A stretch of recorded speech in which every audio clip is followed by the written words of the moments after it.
एक दुविधा हम लोग लेने जा रहे हैं जो चौरी चौरा वाली है। समझाने जा रहे हैं कि देखो इसका कितना इंपैक्ट है। दुविधा हल करते समय आपको ऐसे सोचना पड़ेगा।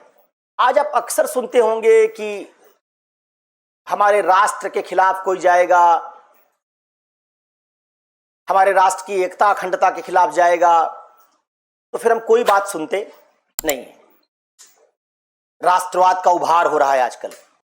एक समय इसी राष्ट्र जिसमें आज आप रह रहे हैं, इसी राष्ट्र की आजादी का मामला आया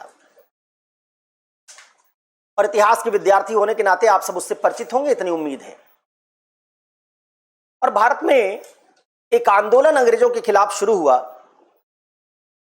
असहयोग आंदोलन, जिसमें देश की आजादी को लक्ष्य रखा गया। हमारा लक्ष्य पवित्र था, नैतिक था, इसमें कोई डाउट नहीं है। देश की आजादी से बड़ा और लक्ष्य क्या हो सकता है? उसका लक्ष्य रखा गया और लक्ष्य रखने के साथ साथ उसको किस साधन से प्राप्त करेंगे यह भी तय कर दिया गया। ठीक है, तय किया गया कि साधन अहिंसा होगी। अहिंसक तरीके से असहयोग आंदोलन के द्वारा हम अंग्रेजों पर लोकतांत्रिक दबाव पैदा करेंगे और उनके लिए हमारे ऊपर शासन करना मुश्किल बना देंगे। अगर पूरी भारतीय जनता असहयोग पर उतर आएगी तो 50,000 1 लाख अंग्रेज हमको नियंत्रित नहीं कर पाएंगे और उनको पहली बार नॉन वायलेंस की ताकत पता चलेगी। इस आइडिया के साथ भारत में एक आंदोलन शुरू हुआ। लेकिन आप रातों रात लोगों को अहिंसक बना नहीं सकते। जिन लोगों के साथ इतनी ज्यादती हो रही हो, मारपीट हो रही हो, उनको मारा जा रहा हो, जान ली जा रही हो, तो लोगों में बदले की भावना होती। उस बदले की भावना में आप अहिंसक आंदोलन चला पाएंगे? आदर्श के तौर पर तो सोचना संभव है, व्यवहार में इसको उतारना बड़ा मुश्किल है। आंदोलन शुरू हुआ, कुछ दिन तक तो सब कुछ ठीक ठाक रहा, लेकिन अंग्रेजों ने हिंसा शुरू की आंदोलन को तोड़ने के लिए। और हिंसा की प्रतिक्रिया में चौरी चौरा नाम की घटना घटी, जिसमें भारतीयों ने अंग्रेजों के खिलाफ हिंसा की। हिंसा की तो एक नियम टूट गया। क्या नियम था? कि आंदोलन अहिंसक रहेगा और हमने मान रखा था कि हिंसा अनैतिक है, इसका प्रयोग नहीं करेंगे। तो जब यह नियम टूट गया अहिंसा का, लेकिन अब आंदोलन पीक पर भी जा रहा है और अगर यह आंदोलन चलता रहा और आंदोलन और हिंसक हुआ, पूरे भारत में हिंसा भड़क गई, तो संभावना है कि अंग्रेज को संभाल नहीं पाएंगे। 1857 की गदर वाला मामला नहीं, जहां कुछ राजा रजवाड़े आंदोलन कर रहे हैं, जनता पहली बार मैदान में उतरी और इतनी बड़ी मास को संभाल पाना पूरे देश में संभव, अखिल भारतीय आंदोलन। उस आंदोलन में इसका मतलब है चौरी चौरा के बाद हमारे देश की आजादी के लक्ष्य को प्राप्त करने की संभावना और बढ़ सकती।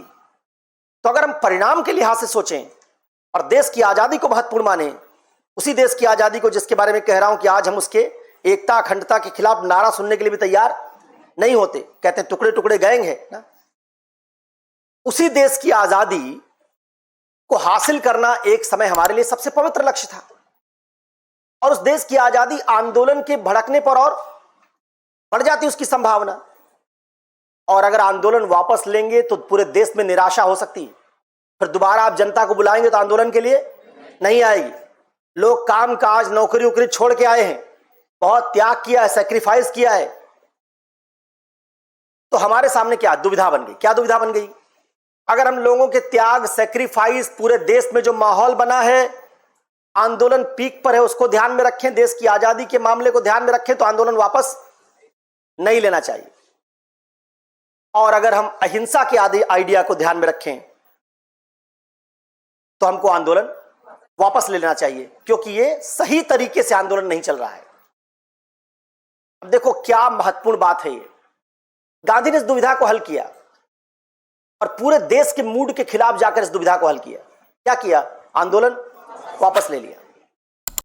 वो आंदोलन वापस लेना भारत के लिए संजीवनी बूटी साबित हुआ। समझो कैसे? इथिक्स में हमको ऐसे सोचना पड़ता है।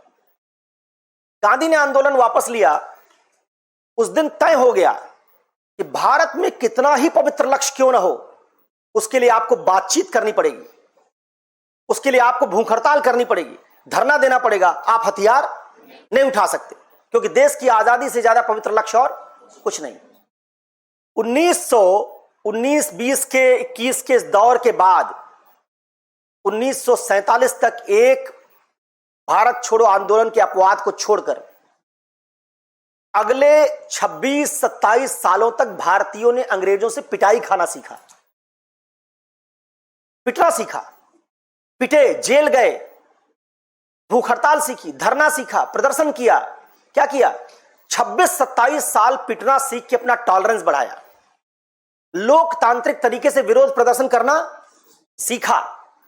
तो जब 26 साल बाद अंग्रेज हमको 27 साल बाद छोड़ के गए तो भारत में बहुत सारी समस्याएं थी। भारत एक ऐसा राज्य बना जिसमें वो लोग भी रहने के लिए आ गए जो हमारे साथ कभी नहीं थे। मिजो लोग, नागा लोग, ये भारत में मौर्य साम्राज्य और गुप्त साम्राज्य में हमारा भाग नहीं थे। इनकी आइडेंटिटी हमारे साथ कभी नहीं रही थी।